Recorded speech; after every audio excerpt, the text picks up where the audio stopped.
हमारा ये ईमान है या नहीं कि मेरा खुदा सच्चा है, बेशक हमारा नबी सच्चा है, हमारा दीन सच्चा है, कुरान सच्चा है। जब तुम्हारा यकीन है कि मेरा खुदा सच्चा, मेरा दीन सच्चा, मेरा कुरान सच्चा, मेरा नबी सच्चा, तो फिर मेरे अजीजों सर झुकाकर नहीं सर उठाकर जियो। बेशक सुभान अल्लाह। और तुम्हें हुजूर अकरम सल्लल्लाहु ताला अलैहि वसल्लम के अखलाक पर कभी शर्म नहीं आनी चाहिए। कोई टोपी पर, कोई दाढ़ी पर ताने मारता है तो उसको नजरअंदाज करो, इसलिए कि मरने के बाद इस कीड़े को मुंह नहीं दिखाना है, आमिना के लाल को मुंह दिखाना सुभान है। अल्लाह। ताना देता है तो देकर मर जाएगा। हमें फर्क नहीं पड़ता, हमारे लिबास से जलते हो तो और जलो, मरो, इसलिए कि जिसकी किस्मत में यहाँ भी जलना वहाँ भी जलना। और अल्हम्दुलिल्लाह सुन्नियों की किस्मत में यहाँ भी खुशियाँ है, वहाँ भी खुशियाँ। हम यहाँ पर हुजूर पाक का जिक्र कर रहे हैं और खुशहाल है, अल्हम्दुलिल्लाह खुशहाल हैं, इसलिए कि मुझे पता है हमारी हैसियत क्या है। खुशहाल हैं, आप भी हैं, हम हैं। ये छोटी मोटी शिकायतें तो सब करते हैं आप कि बीमारी है, घर में खाना पानी नहीं है, धंधा नहीं चल रहा है, बिजनेस नहीं चल रहा है, सब लॉस में है, जॉब नहीं है, सब शिकायतें तुम्हारी है, हमें पता है। मेरे अजीजों, हम तो बार बार ये रोना रोते हैं, हम बड़ी कमजोर कौम हैं, हम बड़ी कमजोर कौम हैं, हम बड़ी कमजोर कौम हैं। लेकिन मीडिया के दज्जाली कुत्ते बार बार भौंक भौंक कर बताते हैं तुम कुछ हो, तुम कमजोर नहीं हो। 24 घंटे हम पर डिबेट होता है कि नहीं होता है? कुल मिलाकर हम पर ही डिबेट। अरे मियाँ, यहाँ तो इलेक्शन भी कैंपेनिंग के लिए हम हैं। हमारे मुद्दे को लेकर के ही सबको लड़ाना है, सबके दरमियान। मैं आपसे ये कहता हूँ, ये बातें यूं ही नहीं, वो बार बार तुम्हें भौंक कर बता रहे हैं तुम कुछ हो, लेकिन तुम कहते हो नहीं मैं कुछ नहीं हूं, हम कमजोर हैं। वो कहते हैं नहीं कमजोर नहीं, तुम कुछ हो। एक तरफ तो कहते हैं कुछ नहीं है, सब बिखरे हुए लोग हैं, पंचर पुत्र भी कहते हैं, लेकिन फिर हम उनसे कहते हैं मियाँ पंचर पुत्र है तो 24 घंटे डिबेट हम पर क्यों करते हो? डर किस बात का है? किस बात का डर है? क्या दूसरी और कौमें नहीं हैं जिसको निशाना बनाओगे? अरे 70 कौमें मौजूद हैं, लेकिन हमें पता है तुम्हारी आंखों में अगर कोई चुभता है तो गुलाम मुस्तफ़ा ही है, इसलिए कि उन्हें भी तारीख पता है। ये अगर निकल पड़े हैं सहरा से बगैर चप्पल के, पैबंद लगे कपड़ों से, तो कैसर और किसरा को भी धूल चटा सकते हैं। वह दुनिया की सुपर पावर ताकतों को घुटने टेकने पर मजबूर करने वाली कौम वो उमर बिन खत्ताब के शागिर्द थे, सहाबाए कराम थे। दुनिया को तारीख पता है कि ये जिस दिन पढ़ने लग गए खालिद बिन वलीद को, जिस दिन ये पढ़ने लग गए सलाहुद्दीन अय्यूबी को, जिस दिन इनको कोई कहने लग गया कि तुम्हारा कोई शिहाबुद्दीन गौरी भी था, तुम्हारा कोई औरंगजेब भी था, तो फिर ये मुर्दा और मुरझाई हुई कौम दोबारा उठने लग गई तो अच्छे अच्छों की नींद हराम हो सकती है। इसीलिए कहा जाता है मुसलमानों के मोहल्ले में नशा बांटो, मुसलमानों को नशा करवाओ, नशा बेचने वाले यही, नशा करने वाले यही, इसलिए कि ये जब तक नशा में रहेंगे हम सुकून से रहेंगे, और जिस दिन ये उठ गए तो दूसरों के सुकून के लाले पड़ जाएंगे। इसलिए मेरे अजीजों, मैं तुम्हें बेदार करने के लिए आया हूं और दुनिया की नजरों में खटकता रहूंगा, लेकिन मेरे पास जितना भी वक्त मौजूद है मैं खामोश नहीं रहूंगा इंशाअल्लाहुल अज़ीज़। कल को भी अगर मेरी फांसी हो जाए मुझे इस बात की परवाह नहीं है। दुनिया से जाएंगे, हमारे एक के मर जाने के बाद उन कुत्तों से कहता हूं कि इसको ये मत समझ लेना कि इस्लाम खत्म हो जाएगा। मुझ जैसे 1000 कट भी जाएं तब भी हम नारा यही लगाएंगे, इस्लाम जिंदा होता है हर करबला के बाद। नारे तकबीर, नारे रिसालत, शहंशाह खिताबत, शेरे हिंदुस्तान सलमान मुफ्ती सलमान हजारी साहब किबला। सुभान अल्लाह, सुभान अल्लाह। मेरे अजीजों, बात आज ईमान की है। मैंने आज तक किसी तकरीर में किसी को असलहा उठाने की बात नहीं की, मैंने कभी किसी को बंदूक, बारूद, चाकू, तलवार की बात नहीं की और ना ही हमें जरूरत है। मेरे अजीजों, हम तो चाहते हैं कि तुम इश्क रसूल का जामा पहन लो, हुजूर की मोहब्बत का लिबास पहन लो। मेरे अजीजों, चाकू ब्लेड भी उठाने की जरूरत नहीं, तुम्हारे चलते फिरते देखकर कितने कीड़े फना हो जाए। हाँ, सिर्फ तुम्हारी चलत फिरत से कई कुत्ते नालियों में मर जाएं। सबको समझ में आती है बात। और जिन लोगों ने मुझसे पूछा था बार बार, आप कुत्ते किसको कहते हैं, मैंने कहा कोई सुन्नी मुझसे पूछा ही नहीं, किसी ने मुझसे पूछा ही नहीं। ये सारी तकरीरें सुन रहे हैं, आपने पहले ही पूछा तो कहीं ऐसा तो नहीं कि जख्म पर जाकर बात लगी हो। खैर मेरे अजीजों, आपको मैं बारहा बेदार इस बात के लिए करना चाहता हूं, हुजूर के अगर गुलाम हैं तो पूरे गुलाम बनो, पूरे गुलाम। आज के दिन अगर एक नौजवान भी ये अहद कर लिया कि मैंने अपनी मर्जी से बहुत जिंदगी गुजारी है, अपनी लाइफ में बहुत इंजॉय किया है, लेकिन आज के दिन से ये तय करूंगा कि जीऊंगा तो मेरे नबी की मर्जी से जीऊंगा, जिसने भी तय कर लिया, मैं समझता हूं कि ये जलसा वसूल हो गया, हुजूर के कदमों में पहुंच गया। मैं बताओ ए नौजवानों, बचा क्या है हमारी जिंदगी में और क्या बाकी है? क्या चाहिए तुम्हें? पूरी दुनिया तुम नाक रगड़ रगड़ कर हासिल कर भी लिए तो एक दिन तो मौत आनी है, एक दिन तो दुनिया से जाना है। सारी दौलत छोड़कर जाओगे, इस बात पर सबका यकीन है। तुमने खुद अपने हाथों से कितने मुर्दे दफनाए, तुमने कितने लोगों की कब्रों को खुद अपने हाथों से बंद किया। आज जो ये आंखें खुली हैं, अचानक बंद कर दी जाएंगी, ये धड़कनें रुक जाएंगी, तुम हाथ पैर भी नहीं उठा सकते, और ये पूरे लोग उठाकर तुम्हें इतनी छोटी कब्र में डाल कर आते हैं जहां करवट लेने की भी जगह नहीं, सांस और हवा के लिए कोई रोशनदान नहीं, खिड़की नहीं। इतने घने अंधेरे के अंदर तुम तन्हा होते हो। उस कब्र के मुतालिक सोचो, वहां मुनकर नकीर जिसके बारे में पूछ रहे होंगे वो ताजदार मदीना की जात होगी। हुजूर के बारे में तुमसे पूछा जा रहा है कि तुम उनके बारे में क्या कहते थे। इसलिए सुन्नियों, आज ही हम तैयारी क्यों ना कर लें कि कल को कब्र में हमसे फरिश्ते पूछें इनके बारे में क्या कहते थे, तो वहां पुकार कर नकीरा इनसे कहना, तुम पूछ रहे हो इनके बारे में क्या कहते थे, अरे मर के पहुंचा हूं यहां इस दिलरुबा के वास्ते। सुभान अल्लाह, सुभान अल्लाह। मर के पहुंचा हूं यहां इस दिलरुबा के वास्ते। है शबे गौर भी उसी गुल से मुलाकात की रात। अजीजा ने गिरामी वकार, आज ले उनकी पनाह, आज मदद मांग उनसे, कल न मानेंगे कयामत में अगर मान गया। सिर्फ मैं तुम्हारे उन अखलाक की बात कर रहा हूं, बड़े दर्द दिल से कह रहा हूं। आ जाओ वापस उस नुक्ते पर जहां मेरे नबी ने हमें छोड़ा था, आ जाओ उस रास्ते पर जिस पर चलने वालों पर अल्लाह ने इनाम नाजिल किया है। आपको पता है वो सहाबा कराम, ताबईन और औलिया कामिलीन का रास्ता था कि जिनके बारे में इकबाल ने कहा, दी अजाने कभी यूरोप के कलीसाओं में तो कभी अफ्रीका के तपते हुए सहराओं में। दश्त तो दश्त है, दरिया भी न छोड़े हमने, बहरे जुल्मात में दौड़ा दिए घोड़े हमने। आ गया ऐन लड़ाई में गर वक्त नमाज, किबला रूहों के जमीन बोस हुई कौमे हिजाज। एक ही सब में खड़े हो गए महमूद अयाज, न कोई बंदा रहा न कोई बंदा नवाज। यह हमारी तारीख थी, यह हमारी तारीख थी। मोहम्मद अरबी सल्लल्लाहु ताला अलैहि वसल्लम के गुलामों की तारीख थी। वो जिस जगह जाते थे परचम इस्लाम लहराते थे, जहां चल पड़े हवाओं का रुख मोड़ दिया, आंधियों को तोड़ दिया, समंदरों में रास्ता बना लिया। अरे दरिया दजला में घोड़े दौड़ा दिए। ये नबी पाक के गुलाम थे, दुनिया उनसे खौफजदा थी। क्या था उनका नारा? उनका नारा ये था, टल न सकते थे जंग में अगर अड़ जाते थे, पांव शेरों के मैदान से उखड़ जाते थे।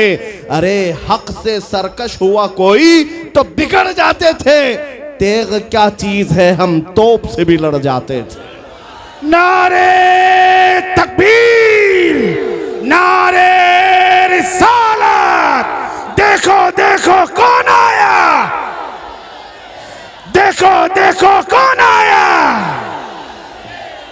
तवज्जो की बात है, हम उस कौम के वारिसीन में से हैं दुनिया जिनकी तारीख जानती है। आपको पता है अंग्रेज तारीख दान है, अंग्रेज है, उसका कोई ताल्लुक मेरे दीन से नहीं, लेकिन तारीख लिखने में उसने ये बात लिखी कि मैंने ऐसा जर्नेल देखा ही नहीं जैसा सलाहुद्दीन था, इसलिए कि उसके जज्बे जैसा मैंने एक भी जर्नल देखा नहीं।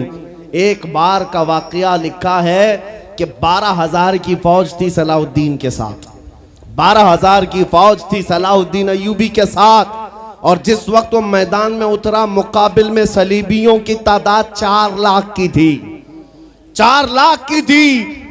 4 लाख की तादाद देखकर ना वो घबराया ना भागा, पलटकर अपनी फौज से पूछा क्या मशवरा है तुम्हारा, मुकाबिल में उतरे या नहीं उतरे।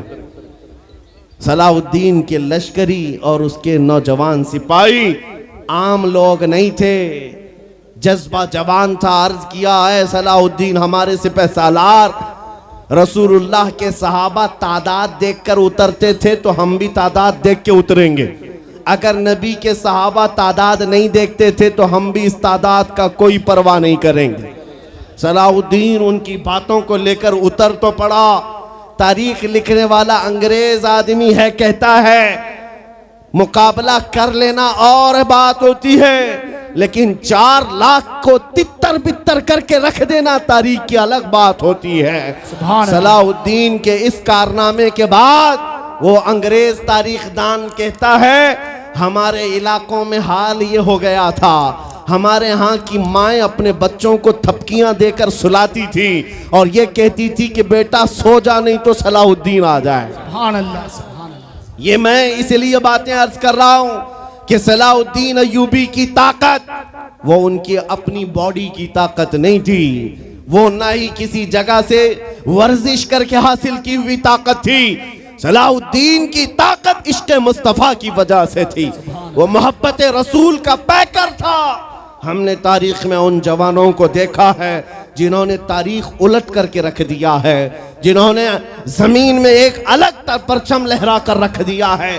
आपको पता है इसी हिंदुस्तान की सरजमीन पर सबसे पहला 10,000 का लश्कर लेकर आने वाला एक जवान अरब से सबसे पहले आने वाला मोहम्मद बिन कासिम सिर्फ 19 साल की उम्र में आया था। 19 साल की उम्र में आया था। किस लिए आया था? माल लूटने नहीं आया था, यहाँ जगह कब्जा करने नहीं आया था। जैसे आज तारीख तोड़ मरोड़ करके बताई जा रही है, जितने बादशाह आए सब आक्रमण किए, सारे लोग यहाँ लूटपाट करने आए थे, ये तारीख तोड़ मरोड़ कर बयान की जाती है। मेरे अजीजों इस पर फिर कभी गुफ्तगू करेंगे, लेकिन मोहम्मद बिन कासिम क्यों आया था? इलाहाबाद के एक पंडित है, उन्होंने खुद लिखा है, मैं अपनी बात नहीं पंडित जी की बात कह रहा हूँ। उस वक्त हालात ऐसे हो गए थे कि चंद औरतें, मुसलमान औरतें जो श्रीलंका की सरजमीन से हज के लिए जा रही थी, उस वक्त राजा दाबिर सिंह उसके कुछ गुंडों ने इन औरतों को पकड़ लिया, उनकी इज्जत लूटी, उनका माल लूटा, उनको कैदी बनाया। उन औरतों ने उस वक्त पुकार कर कहा था कि कोई है जो हमारी इज्जत बचाएगा। कोई तिजारत करने वाला बाहर से आया हुआ ताजिर बात सुन करके अरब गया। अरब में जाकर गवर्नर जो था उसके सामने वाकया बयान कर रहा था। 19 साल का जवान मोहम्मद बिन कासिम वहां से गुजर रहा था। उसने इतना वाकया सुना कि हिंद की सरजमीन पर कुछ हमारी बहनों की इज्जत लूटी जा रही है। वहीं खड़े होकर उसने कहा लब्बैक या उख्ती, ऐ मेरी बहन मैं तेरी इज्जत की हिफाजत के लिए आ रहा हूं। वहां से पुकारा अपने चचा जो गवर्नर था उस वक्त, उससे 10,000 का लश्कर लेकर के सबसे पहले यहाँ आने वाला मोहम्मद बिन कासिम किस लिए आया था? माल लूटने के लिए नहीं, औरतों की इज्जत बचाने के लिए आया था। हिंदुस्तान की सरजमीन पर कदम रखा और उसके बाद सामने मुकाबिल में फौरन जंग के लिए नहीं आया। कहा कि जिन औरतों को कैदी बनाया वो छोड़ दो, जो हज के लिए जा रही थी उन्हें आजाद कर दो, और दूसरी बात जिन्होंने गुंडागर्दी की है उन्हें पकड़ो और जेल में डालो।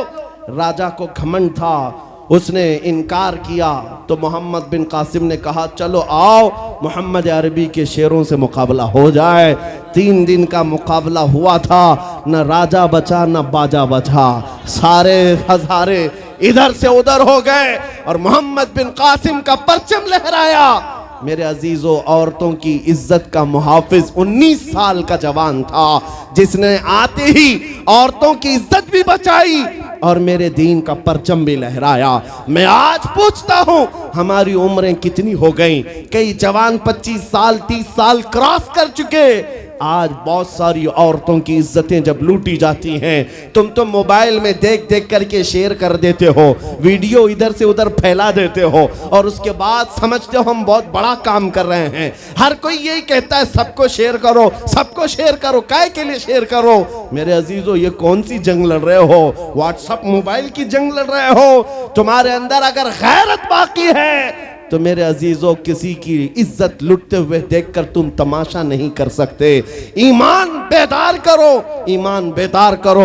ये आज हालात क्यों आए? इमाम गजाली की एक बात मैं सुनाता हूं। बहुत सालों पहले उस इमाम ने कहा था, 1000 साल पहले तकरीबन, उस इमाम ने कहा था, जब इस उम्मत के सामने उनके रसूल की तौहीन हो रही हो और उम्मत खामोश बैठी रहे तो चंद दिन इंतजार करें, इनकी माँ और बहनों को बाजार में लाकर नीलाम किया जाएगा, इनकी माँ और बहनों की इज्जत लूटी जाएगी और ये कुछ ना कर सकेंगे, इनके बच्चों को मारा जाएगा और ये कुछ ना कर सकेंगे। मैं आज महसूस कर रहा हूँ हुजूर की गुस्ताखी पर और तौहीन पर खामोश रहने का नतीजा ये है कि अब हमारे घर भी सलामत नहीं रहेंगे। लोग आज चीख रहे हैं, मस्जिदें वीरान हो गई, मस्जिदें टूट रही हैं, खानकाहें टूट रही हैं, न जाने कितने मज़ारात बिल्डोजर से ख़त्म किए जा रहे हैं। ये तमाम बातें अपनी जगह पर। मैं आपसे पूछता हूँ, जाने ईमान रसूलुल्लाह की इज्जत बाकी नहीं रही तो फिर कुछ भी बाकी नहीं रहा। वो जो न हो तो कुछ न हो, वो जो न थे तो कुछ न था। जान है वो जहान की और जान है तो जहान है।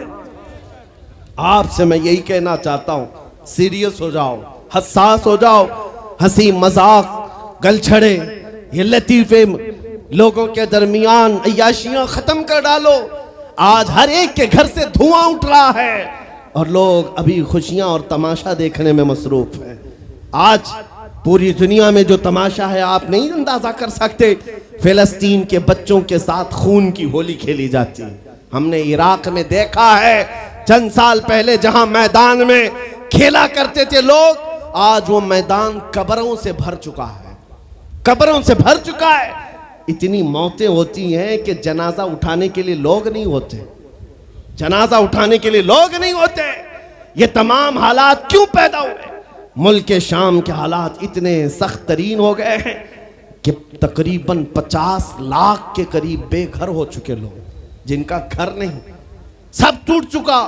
ये हालात देखकर मैं आपसे कहता हूं, बेदार हो जाओ और अमल की तरफ आ जाओ। क्या अब भी तुम्हें अजानें नहीं उठाती? नमाजों के लिए दौड़ते नहीं? अल्लाह का कहर जब आता है, पकड़ आती है, तो फिर कोई तुम्हें नहीं बचा सकता, कोई नहीं बचा सकता। मैं वार्निंग भी दे रहा हूं और आपको बता भी रहा हूं कि नबी करीम सल्लल्लाहु तआला अलैहि वसल्लम का दरवाजा अभी खुला हुआ है, खुला हुआ है। और वो ऐसा नबी है, ऐसा नबी है जिसके दरबार से वाबस्ता होने में कभी आपको शर्म नहीं आएगी इंशाअल्लाह, और कभी आप अपने आप को बेआबरू नहीं समझेंगे, कभी नहीं। मैं अपनी प्रैक्टिकल लाइफ बता रहा हूं। हुजूर की मोहब्बत में, वो वफा में जो मजे हैं वो दुनिया में कहीं नहीं, कहीं नहीं है। जब बेचैन दिल होता है तब भी हम, मेरे अजीजों, गाने सुनकर के अपनी बेचैनी दूर नहीं करते। हम पिकनिक पॉइंट पे जाकर अपनी बेचैनी दूर नहीं करते। जब ज्यादा बेकरारी हो तो यही कहते हैं, उनके निसार कोई कैसे ही रंज में हो, जब याद आ गए हैं सब गम भुला दिए हैं, उनकी महक ने दिल के गुंचे खिला दिए हैं, जिस राह चल दिए हैं कूचे बसा दिए हैं। हुजूर को याद कर लेते हैं, बेचैनी दूर होती है, बेकरारी दूर होती है। आपको मैं ये बात कहना चाहता हूँ, हुजूर की वफा में जो इज्जत है वो कहीं नहीं है, हुजूर की गुलामी में जो इज्जत है वो कहीं नहीं। आज आपके दरमियान मैं यहाँ आया हूँ, फतेहपुर सिकरी पहली मर्तबा, लेकिन तुम्हारा जोश और जज्बा मेरे अजीज़ों, रात के 12 बजे के बाद मुझ जैसे एक अदना तालिब इल्म के इस्तिकबाल के लिए अगर इतना मजमा खड़ा है, जो खड़ा है, जिसको जगह नहीं वो भी, जिसको जगह है वो भी, क्यों? कोई बड़े पार्टी का नेता आया है क्या? किसी गवर्नमेंट का ओहदेदार आया है? नहीं, सबको यहां पता है कोई नेता नहीं आया, हुजूर का एक गुलाम आया।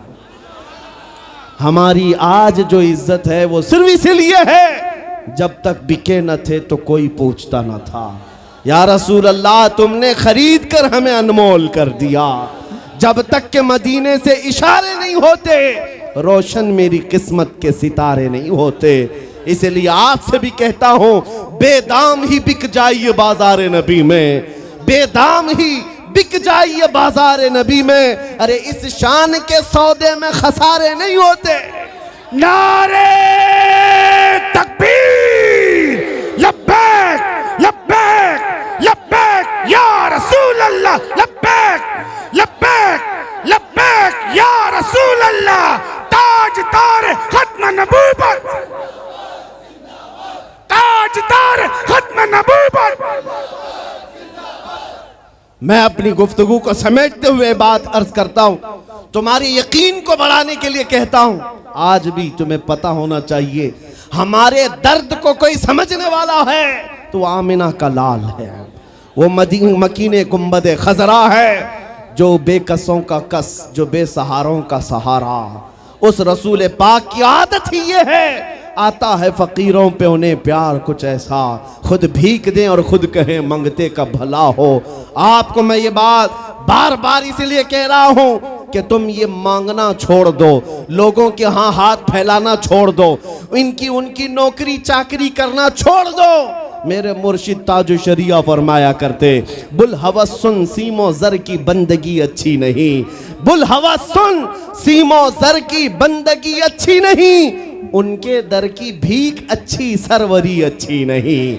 दुनिया में कहीं इज्जत नहीं पाओगे जो मेरे नबी की गुलामी में पाओगे। इसलिए कि हमने हुजूर से वाबस्ता होने वालों को देखा है, वो बिलाल हबशी हबशा के रहने वाले थे, अगरचे रंग काला था, लेकिन जब मेरे आका की गुलामी में आए तो मेरे आका ने उन्हें काबे की छत पर चढ़ा दिया, और काबे की छत पर से अजान देकर बिलाल ने ये लोगों को बता दिया, ऐ लोगों मुझे देखो, रंग से इज्जत नहीं, मुस्तफा के कदमों से इज्जत है।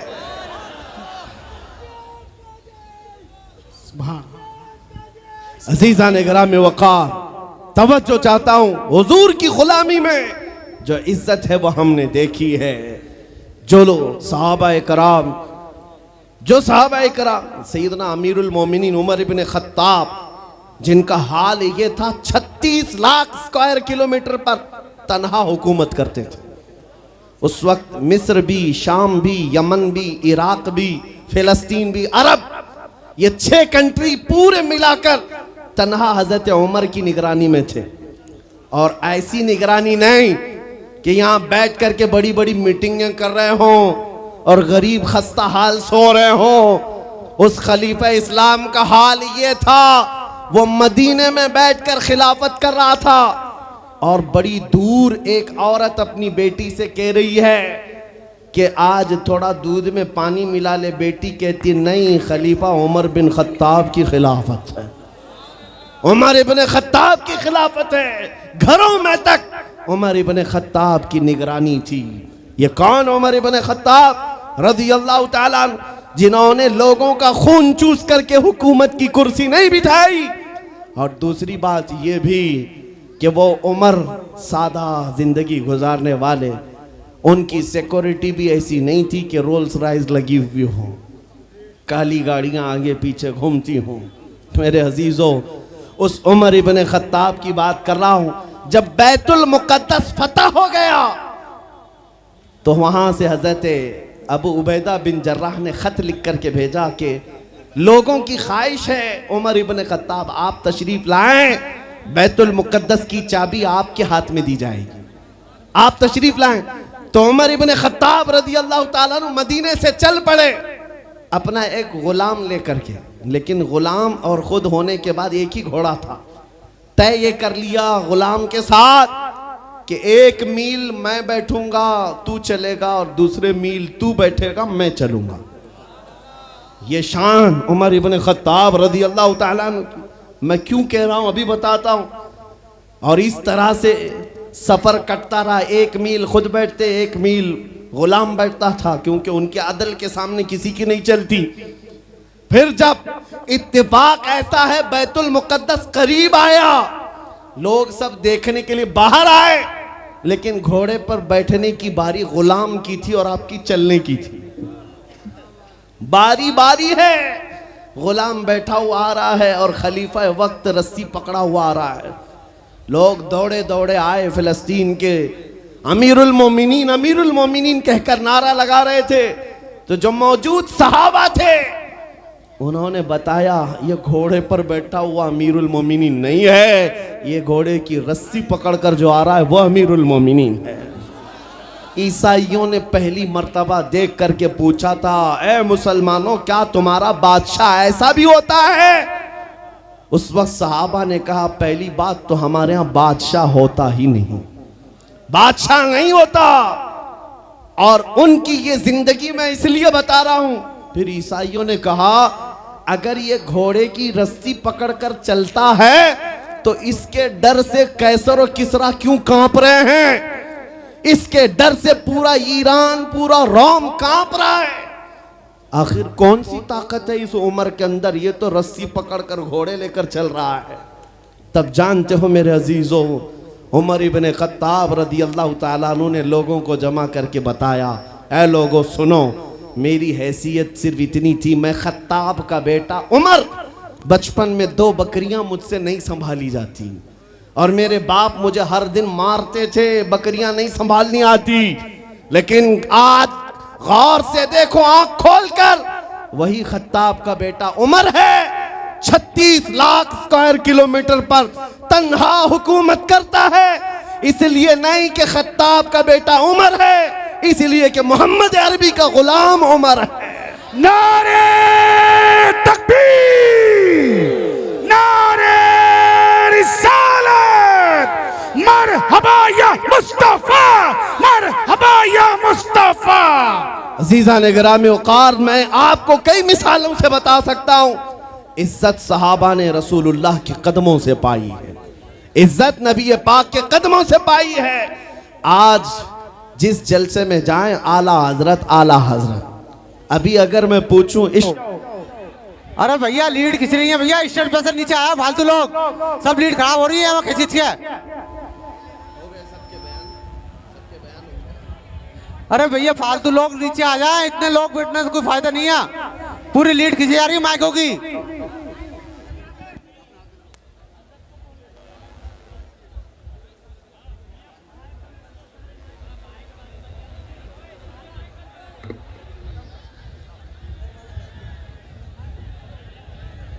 मिंबर नूर पर जलवाबार उलमाए ज़वील एहतराम, मशाइख सादात, हाज़रीन अहले सुन्नत व जमात, अस्सलामु अलैकुम व रहमतुल्लाहि व बरकातुहू।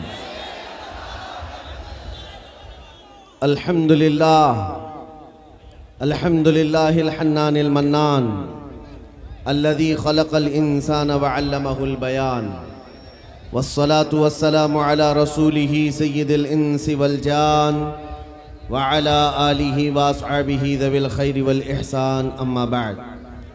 फ़अऊज़ु बिल्लाहि मिनश शैतानिर रजीम, बिस्मिल्लाहिर रहमानिर रहीम। क़ुल बिफ़ज़लिल्लाहि व बिरहमतिही फ़बिज़ालिका फ़ल्यफ़रहू। सदक़ल्लाहु मौलानल अज़ीम। बारगाह रिसालत मुआब सल्लल्लाहु तआला अलैहि वसल्लम में दुरूद पाक का हदिया पेश करें। अल्लाहुम्मा सल्लि अला सय्यिदिना व मौलाना मुहम्मद मअदनिल जूदि वल करम व आलिहि व अस्हाबिहिल किराम व इब्निहिल करीम व बारिक व सल्लिम सलातन दाइमतन सरमदन अबदा। अज़ीज़ान गिरामी वक़ार,